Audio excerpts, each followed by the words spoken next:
So diabetic పేషెంట్స్లో మనకి sugar control ఉందని ఎప్పుడు చెప్తాము అంటే మనం ఈ ఫాస్టింగ్ బ్లడ్ షుగర్ లెవెల్స్ చేస్తాము, అలానే పోస్ట్ ప్రాండియల్ అంటే తిన్నాక మళ్ళీ షుగర్ లెవెల్స్ చెక్ చేస్తాము.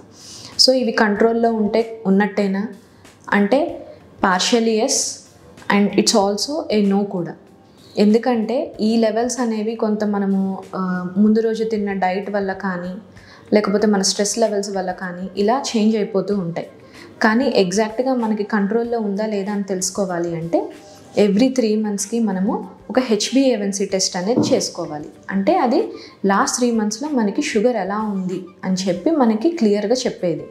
సో అది ఎంతలో ఉండాలి, ఆ HbA1c 6.5 నుంచి 7 వరకు ఉండాలి. అలా ఉంటే కంట్రోల్లో ఉన్నట్టు. అండ్ ఆల్సో ఈ రేంజ్లో ఉన్నా కూడా మనకి షుగర్కి అంటే షుగర్ డౌన్ అయిపోతున్న సిమ్టమ్స్ ఉండకూడదు.